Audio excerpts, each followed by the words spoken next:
Graça e paz do Senhor Jesus no seu coração. Amém? Glória a Deus.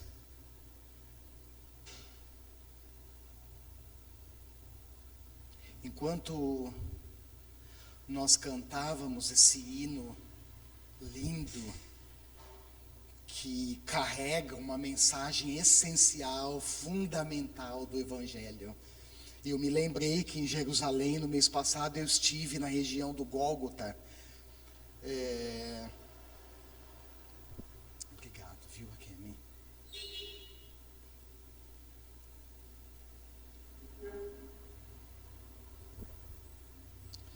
Estive na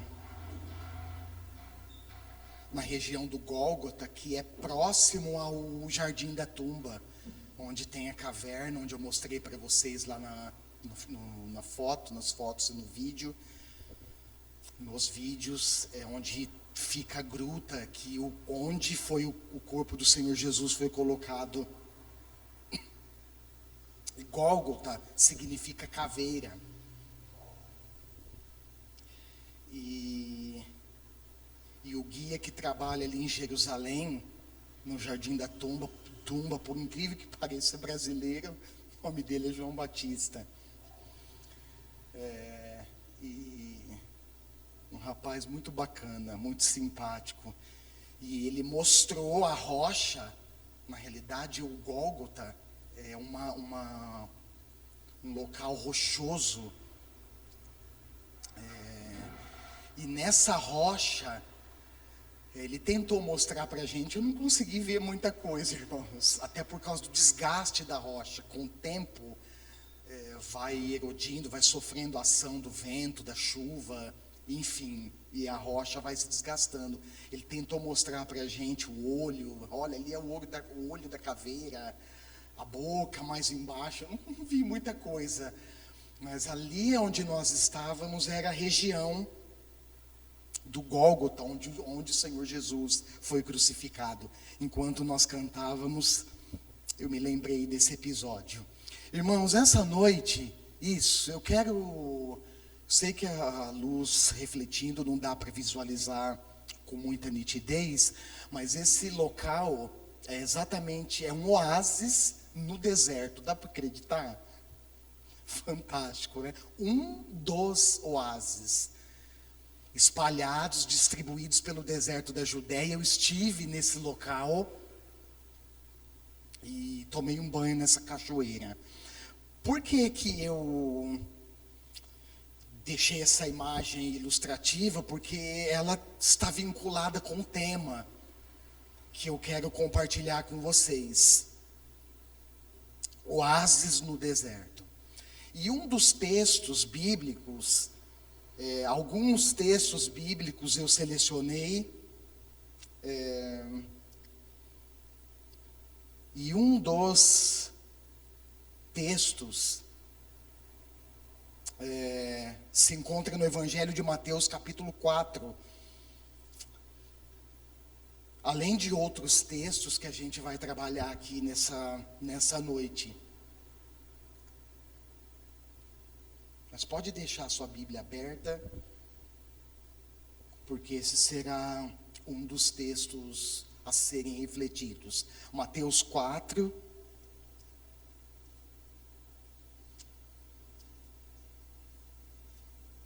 versos 1 até o 11.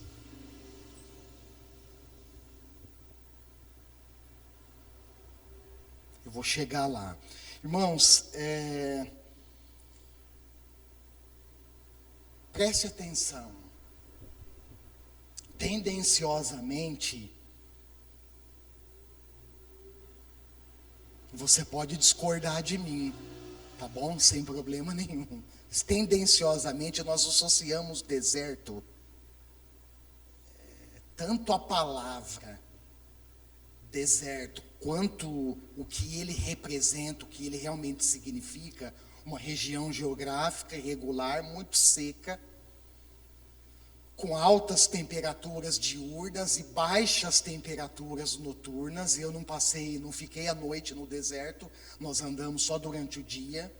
E eu posso testificar que, de fato, a temperatura durante o dia é muito alta.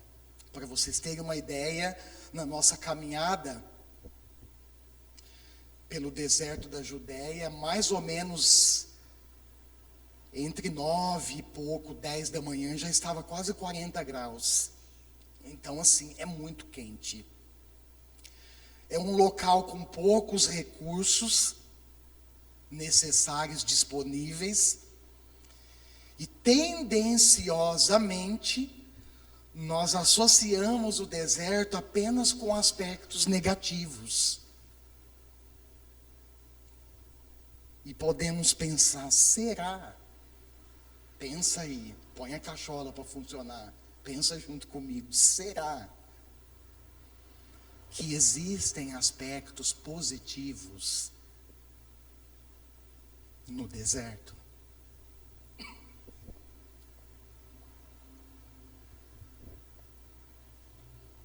O que podemos, outra pergunta que surge, o que podemos extrair de bom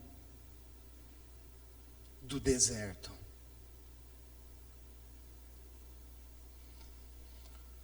O deserto, irmãos, com frequência também é associado a períodos difíceis da vida. Eu, por exemplo, já conversei com várias pessoas, inclusive crentes no Senhor, que relataram isso. Pastor, estou passando pelo deserto. Usando essa expressão vinculada, associada a um período de tribulação, a um período de seca na sua vida, a um período difícil de dificuldades. E que, aliás, podem surgir no cenário a qualquer instante e atingir qualquer pessoa. Seria imprudente da nossa parte, irmãos, dizer que nós, por sermos discípulos de Jesus, seus filhos amados, seus escolhidos, nós estamos isentos de tribulações, de dificuldades e de sofrimentos. Até porque, se nós olharmos para a palavra de Deus com atenção, nós veremos que os líderes, os profetas, os apóstolos e o próprio Senhor Jesus passaram por sofrimentos. Homens e mulheres de Deus que adoeceram, ficaram doentes, passaram necessidades, enfim, passaram por sofrimentos na vida. Porque o sofrimento, ele pode surgir no cenário a qualquer momento e atingir qualquer pessoa. E aí nós até fazemos uma lista descrevendo essas dificuldades. Por exemplo, problemas de ordem de natureza física, e aí entram as doenças e as enfermidades. Alguém aqui entre nós, irmãos, está isento ou está imune a doenças e enfermidades? Sim ou não? Não, nós não estamos. Problemas de ordem financeira, por exemplo, gastos excessivos, a conta não vai fechar mesmo, não vai bater. Eu ganho 1.000, gasto 2, não bate. É uma questão de lógica, irmãos. Não vai bater. E a gente vai ter problema com isso. Falta de planejamento no orçamento, que está vinculado ao que entra e ao que sai. Desemprego, que pode também atingir qualquer pessoa. Recessão econômica do país, que está vinculada, eu não sou economista, não entendo muito disso, é só o arroz com feijão, o básico, mas está vinculado a ações do mercado, está vinculado à bolsa financeira, à movimentação financeira do mundo. Então, dá um problema lá na China, vai afetar o Brasil aqui. Dá um problema lá nos Estados Unidos, de ordem econômica, vai afetar o Brasil, enfim, e por aí vai. Problemas de relacionamento como, por exemplo, a ausência de diálogo funcional, como está fresco na minha mente, a questão da comunicação, logo eu lembrei disso. Falta de diálogo sincero, que resulta em brigas, discórdia, desrespeito, enfim, e por aí vai. Problemas de ordem social, por exemplo, fome, miséria, roubos, homicídios. Enfim, essa semana, falando disso, eu me lembrei de um vídeo que eu recebi num dos grupos de WhatsApp que eu estou de oração, de um relato muito triste lá na ilha de Marajó, de exploração sexual de crianças. Irmãos, que coisa terrível. São um problema de ordem social muito sério, dentre outros tantos que acontecem no solo brasileiro dia após dia. Que Deus tenha misericórdia de nós. Porém, quando observamos com mais atenção, agora eu estou falando biblicamente, nós conseguimos enxergar, irmãos, com outra lente. Esses dias surgiu uma conversa lá em casa, eu falei, olha, é importante trocar a lente para poder visualizar a situação por um outro aspecto. E quando nós fazemos isso, pensando no deserto, quando nós enxergamos com outra lente, irmãos, a partir de uma visão mais minuciosa, mais atenciosa, mais ampliada, isso nos possibilita a perceber aspectos positivos. Eu vou dar um exemplo.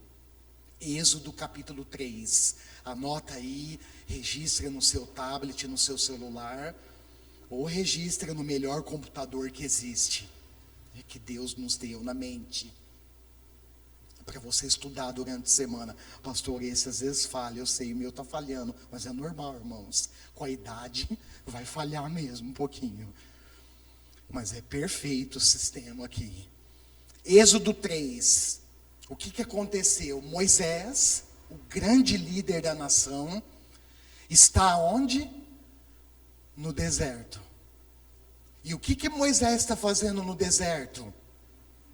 Ele está pastoreando o rebanho do seu sogro Jetro. Ele está pastoreando o rebanho do seu sogro Jetro. Tá certo?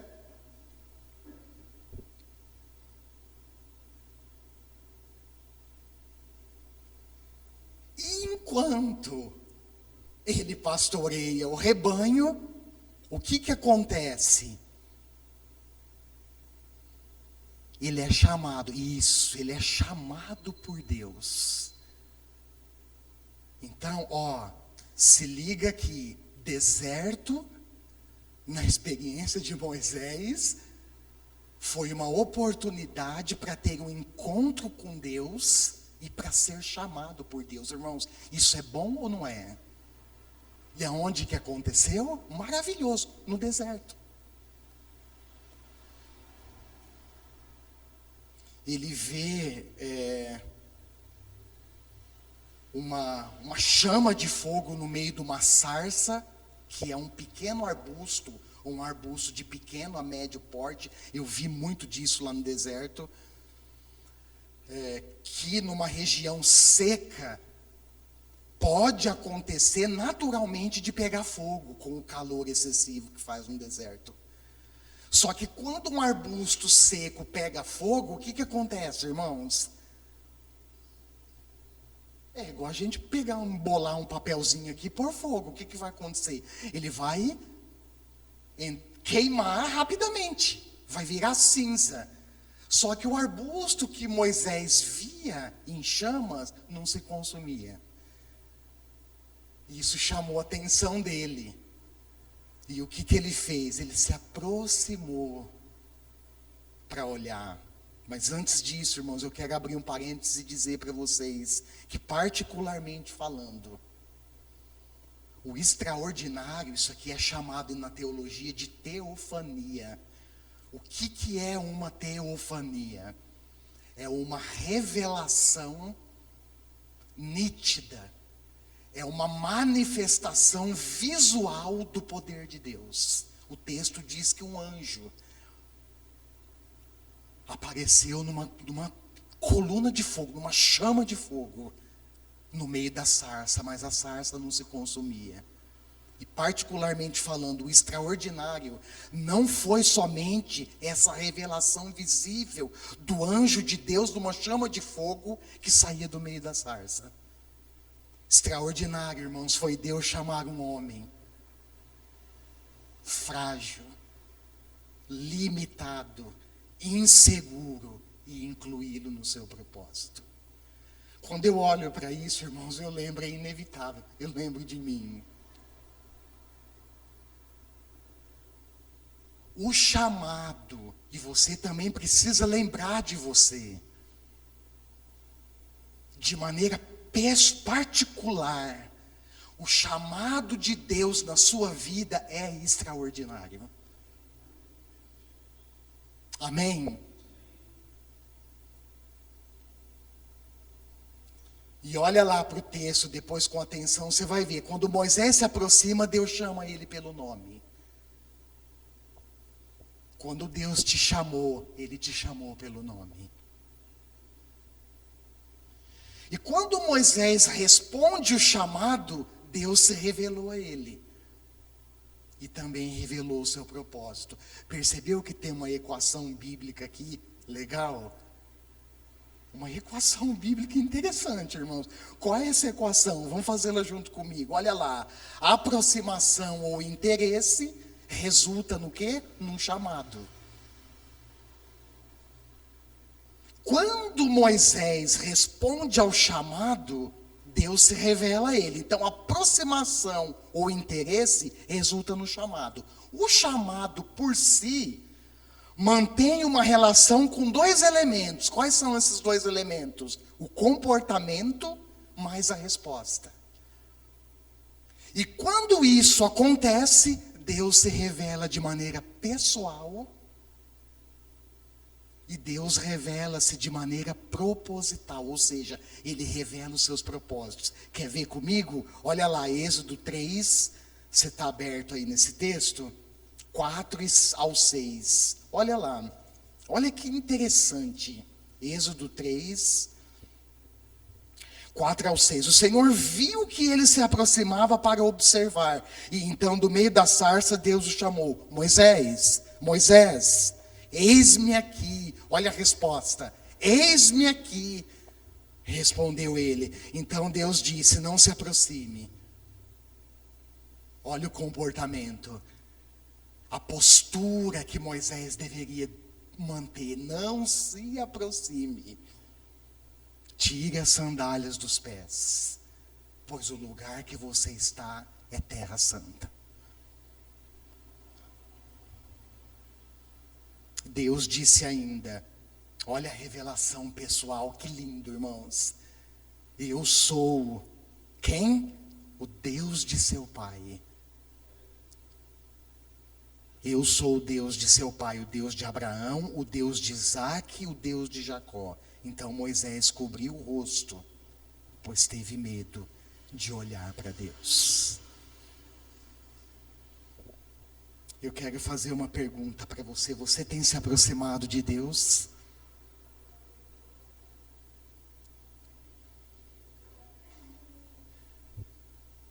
Você, presta atenção, tem ouvido a voz de Deus? Você tem respondido ao chamado de Deus? Você, ou melhor, o que Deus tem revelado para você acerca dele, de quem ele é e acerca do seu propósito? O que Deus tem revelado?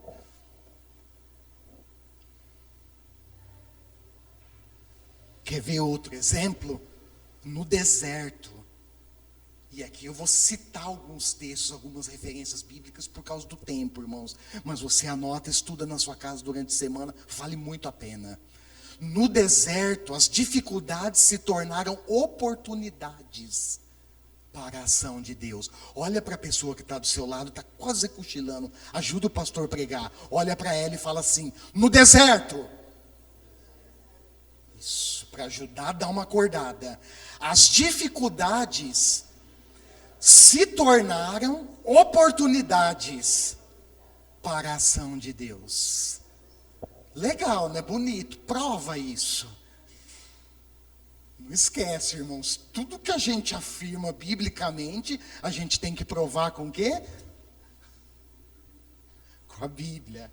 Vou dar alguns exemplos. Êxodo capítulo 14. Livramento de Deus quando o povo faz a travessia do Mar Vermelho. Lembra? Eles saem do Egito depois de 430 anos. Um resumo rápido. Saem peregrinando pelo deserto. Faraó, opa, o que nós fizemos? Deixamos o povo sair, vamos atrás deles. Vai atrás deles. E Deus muda a rota do povo para eles não se depararem com a guerra, porque senão eles iam querer voltar para o Egito. Só que tinha um grande problema, irmãos. Qual era, pastor? Na frente tinha um mar gigantesco. Que passa? E atrás vinha o exército de Faraó. Só tinha um jeito, irmãos, Deus fazer um milagre. Deus fez? Fez, amém. Ele abre o mar. E o povo passa. Quer ver outro? Êxodo capítulo 16, provisão de alimento, irmãos, no deserto. A gente carregou lanchinho na mochila, garrafa mineral geladinha na mochila. Você acha que o povo tinha isso, irmãos? Não tinha. E no deserto, comida, proteína, carne é preciosa. E olha o que Deus fez, Êxodo 16, ele manda cair no arraial, no lugar onde os israelitas estavam acampados, carne e pão, maná e codornizes. Milagre de Deus, irmãos, aonde? No deserto, irmãos, deserto é lugar da ação de Deus.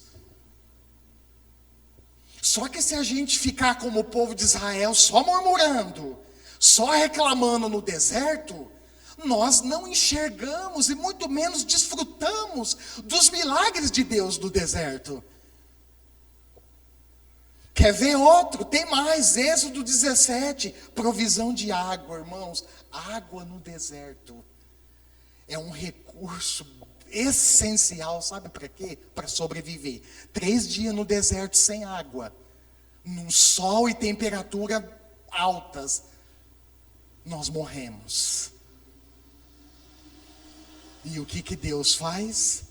Deus provê, faz brotar da rocha água fresca para o povo. Olha só, irmão, quantas coisas. Onde tudo isso? No deserto. Pois bem, antes de mencionar aqui a experiência que eu tive no deserto da Judéia, e o que Deus falou comigo, não lá no lugar, interessante como Deus age, como Deus fala, como Ele escolhe falar. Depois que eu voltei para casa, num tempo de busca, de oração, Deus ministrou uma coisa específica no meu coração. Eu quero compartilhar com vocês, mas segura, aguenta aí, não é agora não. Eu quero, irmãos, incluir nesse ponto a experiência que Jesus teve no deserto. Por quê, pastor? Porque Jesus é o nosso referencial supremo. Amém? Agora você vai lá para o texto de Mateus capítulo 4. Preste atenção, eu sei que eu vou fazer uma leitura rápida aqui, mas preste atenção, enquanto eu leio e você acompanha, preste atenção nas particularidades, nos detalhes desse episódio. Mateus 4, 1 ao 11. Então Jesus foi levado pelo Espírito ao deserto. Aonde? Ao deserto. Para ser tentado pelo diabo. Depois de jejuar 40 dias e 40 noites, teve fome. O tentador se aproximou dele e disse: se és o Filho de Deus, manda que essas pedras se transformem em pães.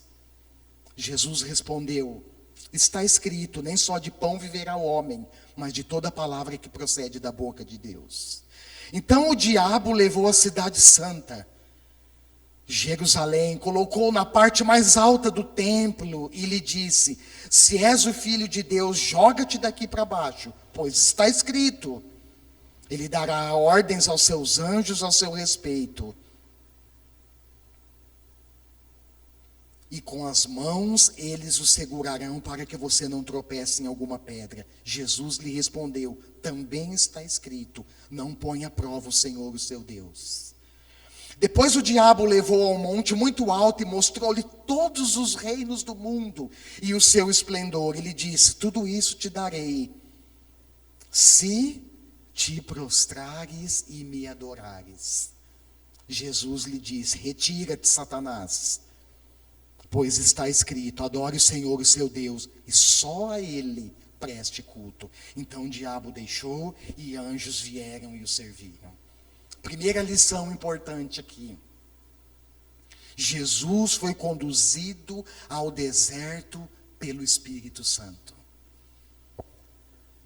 E quando a gente encara esse texto, irmãos, uma pergunta importante e necessária. Qual é, pastor? Qual foi o propósito de Deus para Jesus no deserto?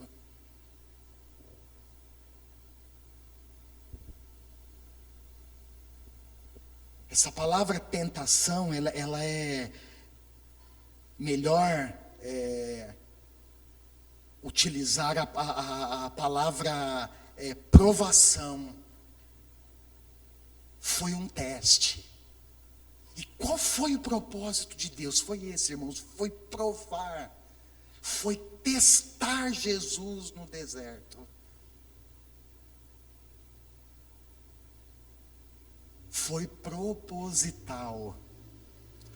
Deus preparou esse teste. E quando você olha para o contexto, quando você analisa com calma, você vai ver que foi um teste no momento crucial. Jesus tinha saído do batismo, certo? E ele então vai dar início ao seu ministério público. Antes do início do ministério público, ele passa pelo deserto. 40 dias e 40 noites.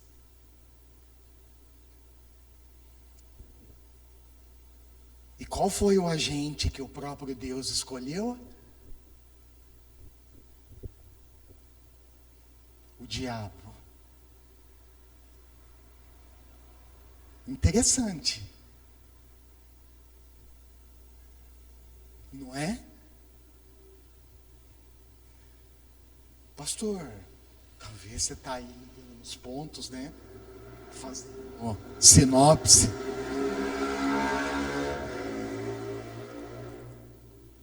Ligando os pontos e pensando, mas como assim? Calma lá, eu vou te dar alguns exemplos. Quando Deus convoca até espíritos malignos, irmãos, para servir ao seu propósito. Deus é Deus. Quer ver? Olha lá, 1 Samuel capítulo 15, verso 13. O que acontece ali? Um espírito maligno a serviço do próprio Deus atormentava quem? Saul. O texto diz, e esse texto para mim, irmãos, quando eu leio esse texto e paro para refletir na profundidade dele, eu fico pensando, meu Deus, dentre as coisas que eu penso, depois você estuda lá, 1 Samuel capítulo 15, 1 Samuel capítulo 16, dentre as coisas que eu penso, irmãos, é que a desobediência, ela tem um alto preço. Às vezes lá em casa, acontece algum episódio, aí eu falo, obediência foi dar uma voltinha, será que ela volta? Espero que volte logo. Porque a desobediência, irmãos, ela tem um preço caro. No caso de Saul, qual foi? Você lembra do texto? A Bíblia diz, irmãos, que o Espírito de Deus se retira de Saul. E quem vem no lugar? Um espírito maligno que o atormentava. Quer ver outro exemplo? 2 Coríntios capítulo 12. O que aconteceu ali, irmãos? Paulo roga a Deus 3 vezes para que Deus tirasse dele o quê? Ó, ligado aqui. Para que tirasse dele o quê? Isso, um espinho na carne. E eu já ouvi, irmãos, em outras pregações, outras pessoas trabalhando esse texto e mencionando: olha, irmãos, nós não sabemos qual era o espinho na carne. Mas quando nós olhamos para o texto, abre comigo, 2 Coríntios capítulo 5. Capítulo 12. 2 Coríntios capítulo 12, verso 7. Olha lá.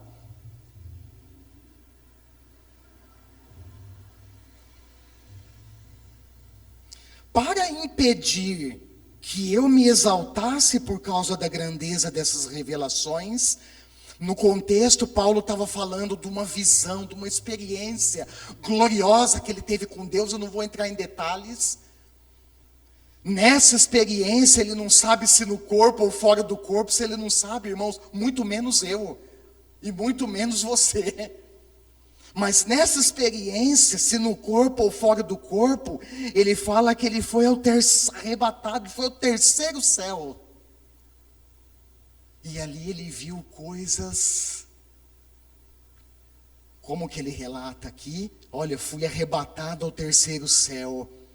Se foi no corpo ou fora do corpo, verso 2, não sei, Deus sabe.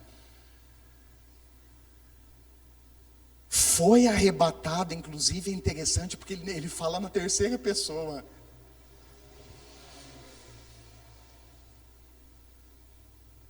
Foi arrebatado ao paraíso, olha lá, verso 4, e ouviu coisas indizíveis, coisas que ao homem não é permitido falar. E para impedir que ele se exaltasse, olha só, por causa dessas revelações, o que foi dado a ele? Um espinho na carne.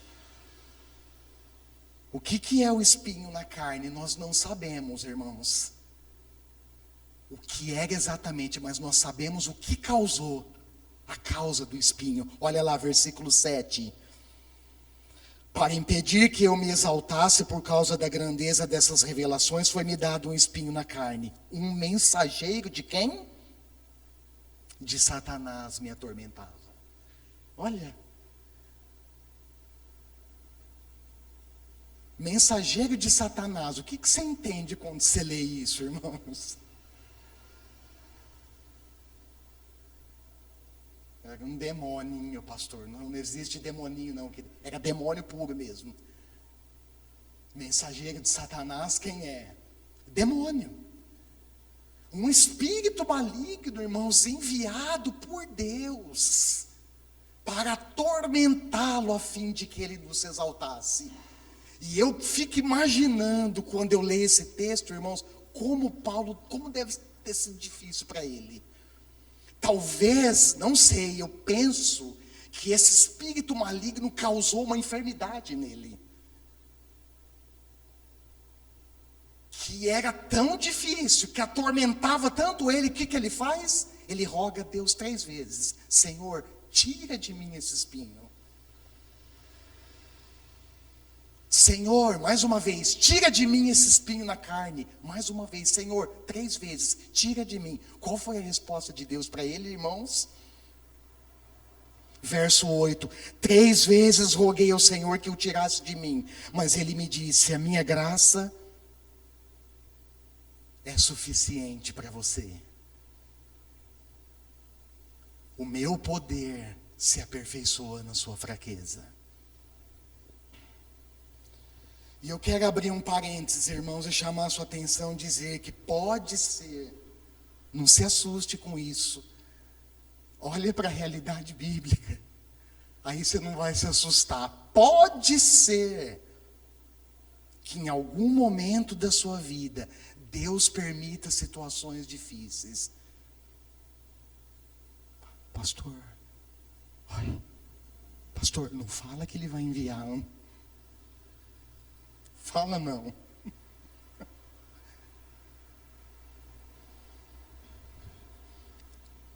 Por quê? Você vai ficar com medo?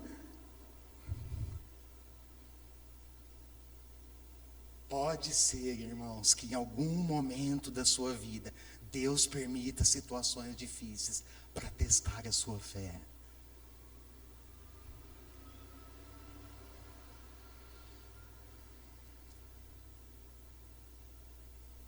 Para testar a sua confiança. Quer um exemplo bíblico? O pastor tem que ser, senão...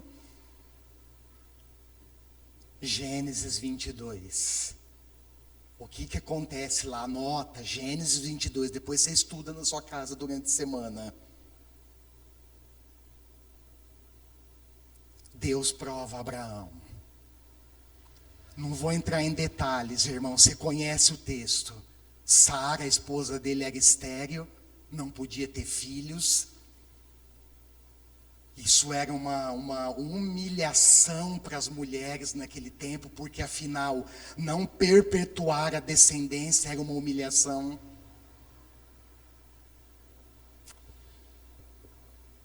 E Deus aparece para ele e fala: eu vou te dar um filho no tempo certo. Deus deu o filho para ele, irmão? Sim ou não? Sim. Quantos anos Abraão tinha? 100 anos. E Sara provavelmente tinha 90. Ou seja, o nascimento de Isaac foi um milagre de Deus. Não é que um senhor de 100 anos, irmãos. Não é que uma senhora de 90 anos gera filho. Deus deu Isaac, e num determinado momento Deus pede o menino.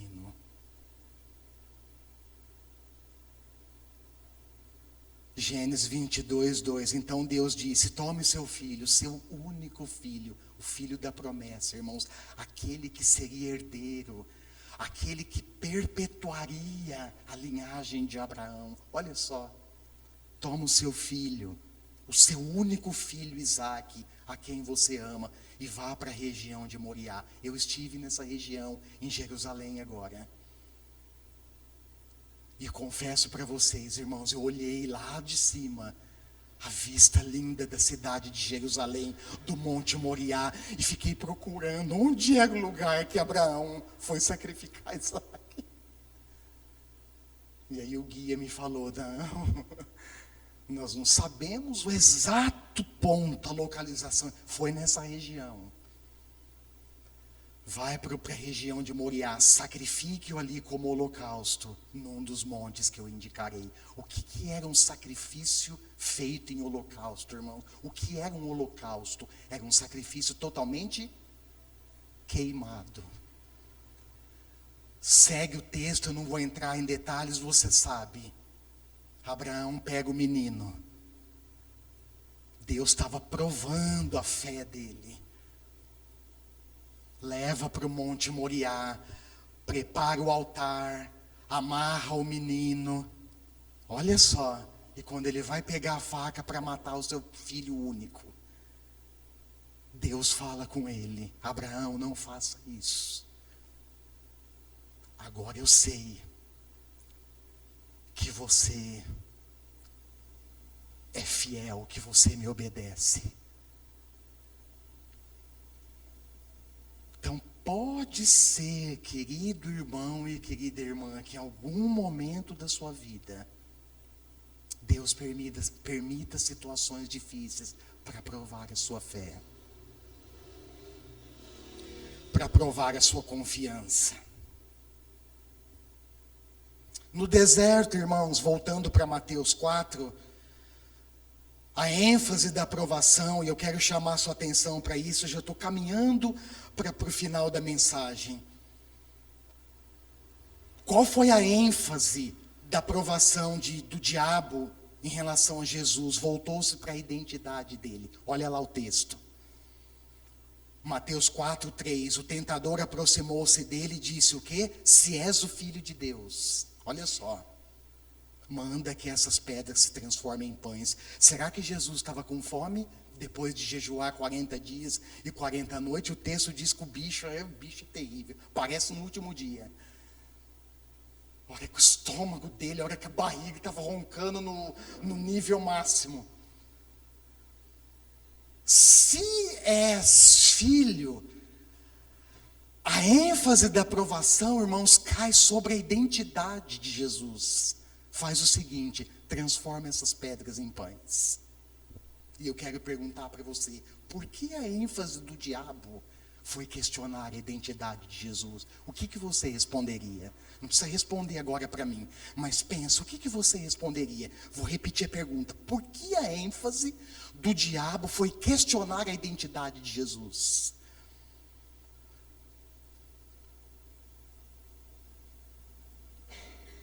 Presta atenção no que você vai ouvir agora e tenta se esforçar para não esquecer nunca mais.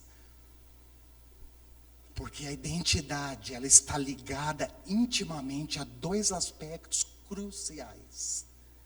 Primeiro, quem nós somos. Olha para a pessoa que está do seu lado, está quase cochilando. Ajuda o pastor a pregar. Fala assim para ela: quem é você?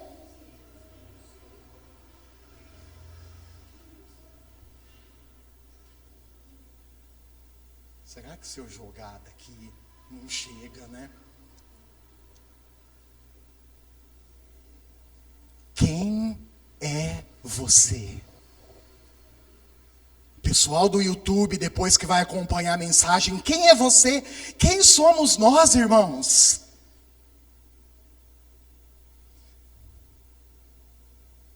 Ele questiona a identidade, porque a identidade, ela está ligada com quem nós somos, com a nossa raiz, com a nossa origem, com a nossa paternidade, irmãos. E isso é tão importante, porque é a partir da nossa origem que toda a nossa história como indivíduo é construída.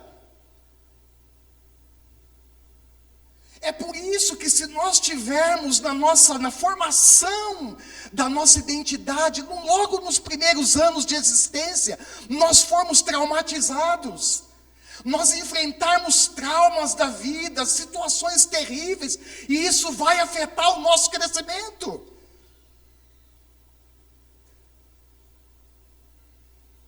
Nós falamos aqui sexta-feira no discipulado, você que não está vindo está perdendo, hein? Eita! Sobre a síndrome do Peter Pan. Lembra o Peter Pan lá do desenho, do filminho? Nunca cresce. Nunca se desenvolve, é sempre o mesmo Peter Pan. E a pergunta é, por que não cresce? Por que tem homem barbado com 40 anos debaixo da saia da mãe?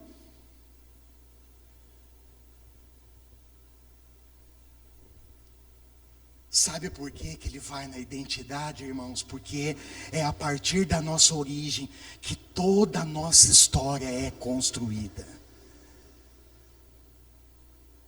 Só que abre o parênteses, porque nem tudo é negativo se você sofreu traumas. Eu quero te dizer uma coisa: se você se voltar para Deus, se você entregar sua vida ao Senhor, se você buscá-lo, se você se dedicar a Ele, se consagrar a Ele, expor aquilo que te machuca, Deus pode te curar, irmãos. Deus pode restaurar os traumas que você viveu no passado. É por isso que o diabo questionou a identidade de Jesus. É por isso que ele tenta questionar a sua identidade. Irmãos, é terrível. Esses dias eu fui assolado pelo diabo. Eu deitei para dormir. Deixa eu contar rapidinho a experiência para vocês, para não me alongar muito. Deitei para dormir, ele veio.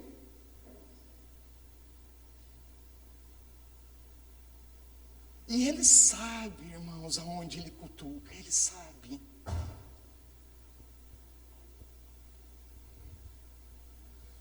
Às vezes a gente tenta esconder o buraco, mas ele vai no lugar certo. Sabe o que ele questionou? Quem eu sou?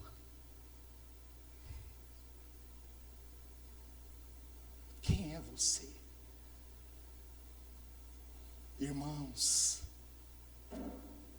A nossa identidade é uma chave valiosa. Precisa ser preservada.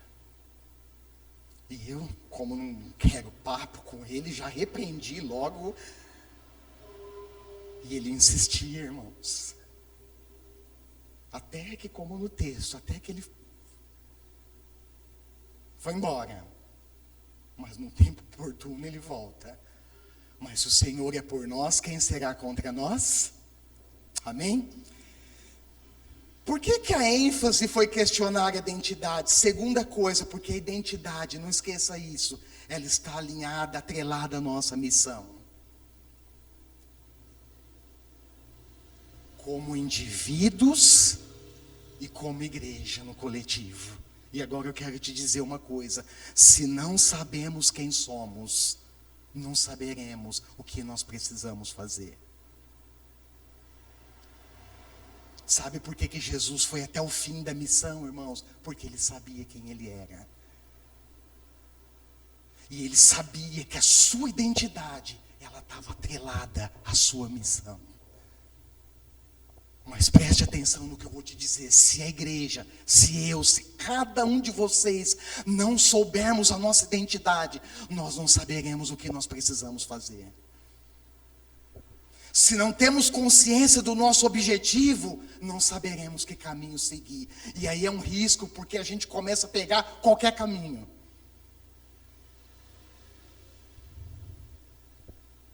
Nós precisamos tomar cuidado, irmãos, para não aceitar as propostas do diabo, para não cair em suas ciladas e nos desviar da nossa missão.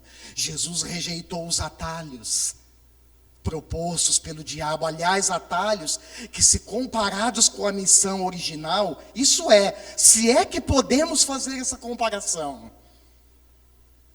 apontava para um caminho mais curto e mais fácil. Olha lá o versículo 5 e 6. E qual era esse caminho nessa experiência específica de Jesus? Era o suicídio.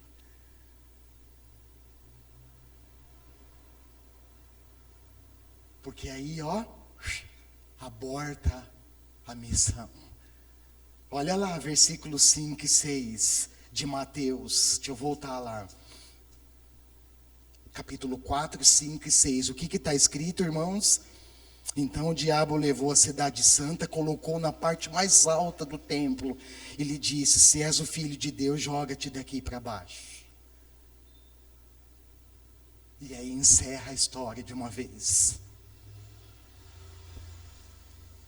E eu quero concluir, irmãos. Eu quero encerrar fazendo um último apontamento. E aí eu já vou pedir para preparar, por favor, as fotos do oásis, lá do deserto da Judéia, porque eu quero usar essa ilustração para fazer o fechamento da mensagem. Mas eu quero encerrar fazendo o último apontamento sobre a aprovação de Jesus no deserto. Eu também quero reafirmar quem nós somos a partir da realidade bíblica. E daí lá no final eu quero compartilhar o que Deus me falou relacionado com o tema e com a experiência que eu tive lá no deserto da Judéia. Primeiro, o apontamento sobre a aprovação de Jesus. Preste atenção: se Jesus não tivesse convicção da sua identidade, ele poderia ter cedido às sugestões pobres e destrutivas do diabo, e a missão não seria concluída.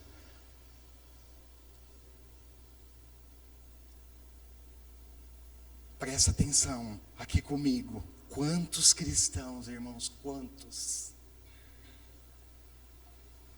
Eu preciso tomar cuidado com isso. Você precisa tomar cuidado com isso. Quantos cristãos cedem e morrem pelo caminho?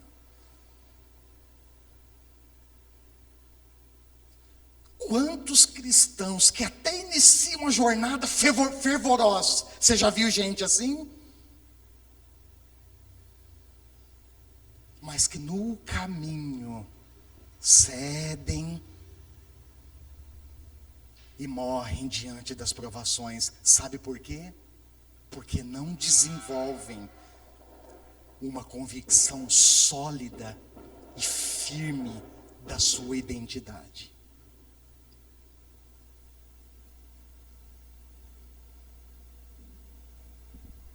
Esse é o ponto.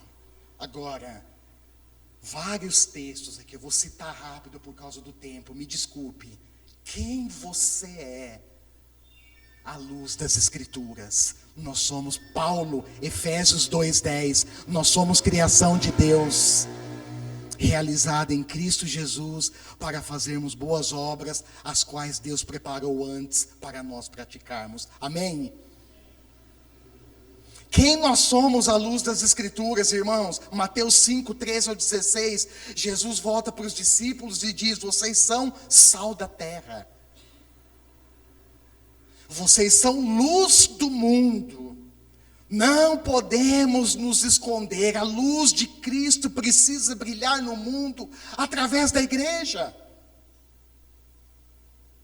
E quem é a igreja, irmãos? Quem é a igreja, querido ou querida? A igreja é você. A igreja somos nós. Quem nós somos à luz da palavra, irmãos? 1 Pedro 2:9.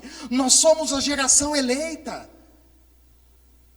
sacerdócio real, nação santa, povo de propriedade exclusiva de Deus, para anunciar as grandezas daquele que nos chamou das trevas para a sua maravilhosa luz. Aleluia, dá um glória aí.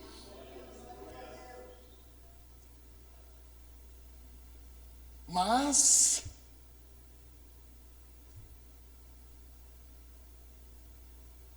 se nós não soubermos quem nós somos, irmãos, tudo isso passa despercebido e não tem efeito nem na nossa vida, que dirá na vida dos outros. Quem nós somos à luz da palavra? Paulo de novo, ei Paulo, 2 Coríntios 5:20, nós somos embaixadores de Cristo. Olha a figura que Paulo usa, embaixador, irmãos, olha, é uma representação importantíssima. Um embaixador representa uma pessoa ilustre, uma pessoa sublime. Quem nós representamos no mundo? É isso que você é. Somos embaixadores de Cristo. Ou seja, Deus continua fazendo o seu apelo aos homens por intermédio de quem? Da igreja. E qual é o apelo? Arrependam-se. Arrependam-se. Mudem de vida. Volte, faz uma curva 360 graus e volte-se para Deus. Quem nós somos à luz das Escrituras? Romanos, Paulo de novo. Eita! Romanos 8:16-17. Somos herdeiros de Deus e co-herdeiros com Cristo. E é interessante, olha lá para o texto de Romanos, ele inicia escrevendo assim: se somos filhos. Repito a pergunta: quem é você? Se somos filhos, nós somos herdeiros de Deus e co-herdeiros com Cristo. Ou seja, tudo o que Jesus conquistou também pertence a nós. Meu Deus. E por último, o que Deus me disse depois que eu voltei de Israel sobre o deserto? Vou compartilhar com você em primeira mão, hein? Ninguém mais sabe, nem a Patrícia, não contei para ela. Não deu tempo, ela não está em casa. Está cuidando do pai dela em Guararapes, nem para primeira mão, hein? Olha que privilégio, hein? Deus me disse, irmãos, preste atenção, carrega isso no seu coração, não deixa ninguém tirar isso do seu coração, muito menos Satanás. Carrega isso para o resto da sua vida. E eu vou me esforçar para carregar também. Deus me disse que a presença dele é um oásis permanente e inesgotável.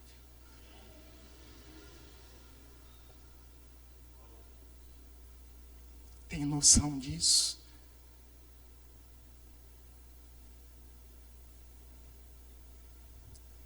Na presença de Deus, irmãos, nós encontramos abrigo seguro. Eu já falei aqui, longe de Deus, sem buscar a presença de Deus, eu não sou nada, irmãos. Pensa num homem inquieto. Essa semana foi difícil para mim, sozinho em casa, para cuidar de tudo, para cuidar das coisas de casa, dos filhos da igreja. Irmãos, pensa num homem inquieto. O dia não faz sentido para mim quando eu estou longe de Deus.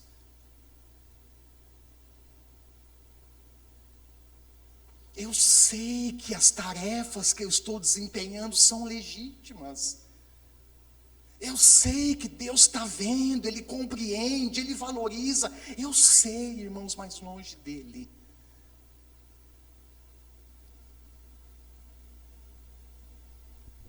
É difícil.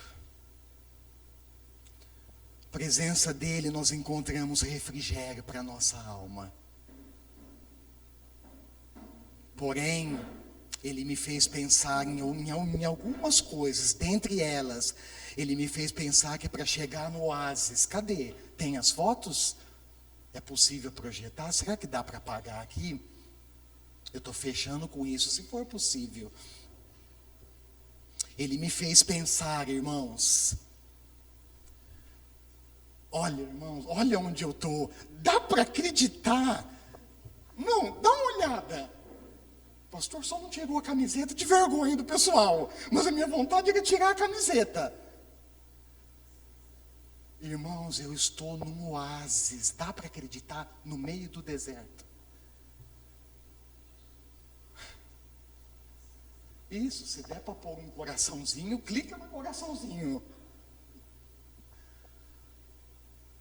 Isso, pode até deixar, eu vou fechar, tem outras, mas pode deixar essa aí. Essa ilustra bem o que eu quero trabalhar na conclusão da mensagem. Irmãos, eu estou num oásis. Um dos diversos no meio do deserto da Judéia. Foi num lugar desses aqui que o rei Davi encontrou refrigério. Esse deserto onde eu estive, em En-Gedi, foi um dos lugares onde Davi se refugiou quando ele estava fugindo de Saul, que perseguia-o para matá-lo. Lembra do texto bíblico? E nesse deserto há vários oásis distribuídos. Nós encontramos e paramos em um. Olha lá, refrigério. Porém, Deus me fez pensar que para chegar aqui, olha lá, e desfrutar desse descanso e refrigério, eu precisei caminhar no sol escaldante e no calor do deserto.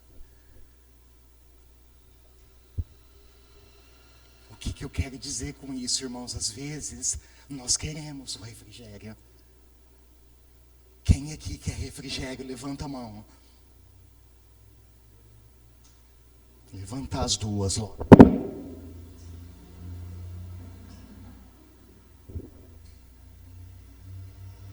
Quem aqui quer encontrar abrigo seguro para a alma? Levanta a mão.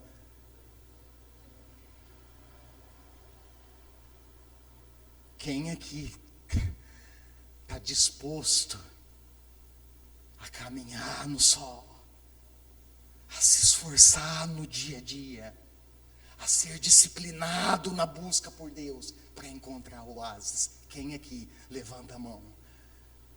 Ixi, agora deu uma mudada, pastor. Deu uma mudada na contagem aí, na reação. Só que tem uma coisa, irmãos, quando nós chegamos nesse lugar, só fui embora porque o guia chamou: turma, põe o tênis, a roupa, vamos embora. Nós não queremos sair mais. E eu fecho dizendo para vocês o seguinte: há um oásis te esperando.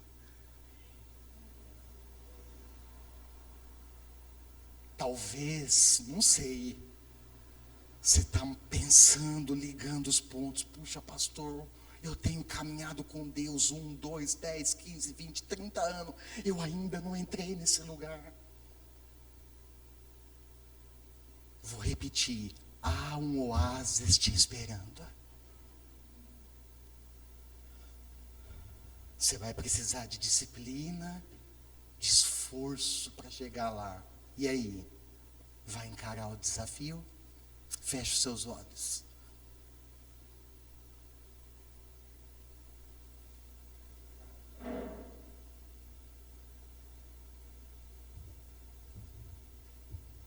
É hora de pensar um pouco, irmãos, por alguns minutos.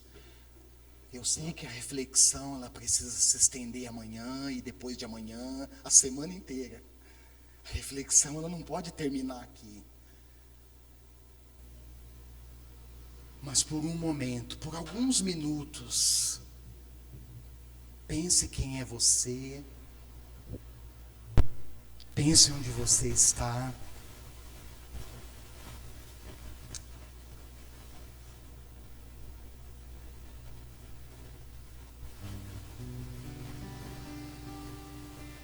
Tenta por um momento, faz esse exercício particular aí.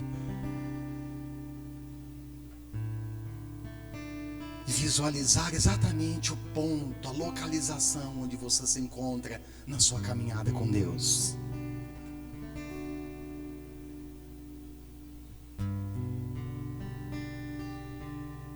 Agora tenta, faz o exercício aí com os olhos fechados para você não se distrair. Nós já estamos encerrando. Faz o exercício, pensa aí no exato ponto onde você está. Falta muito ou pouco para chegar no oásis?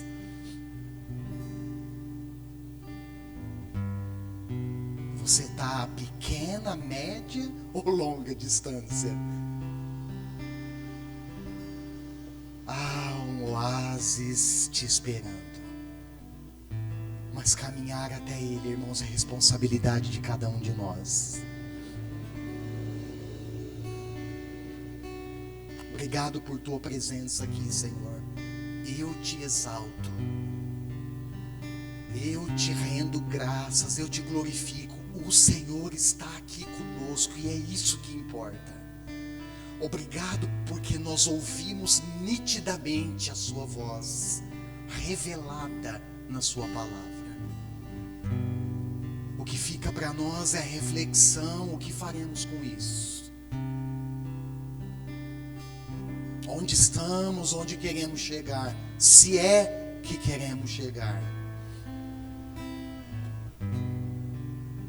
Há um oásis,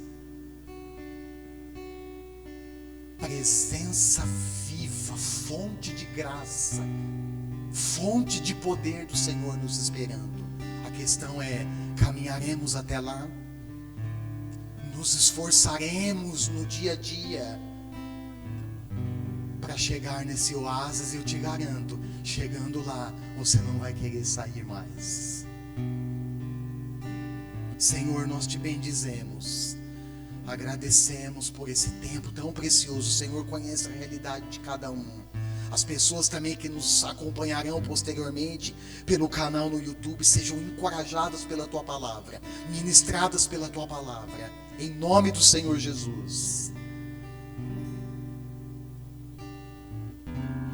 Que esse esforço seja um esforço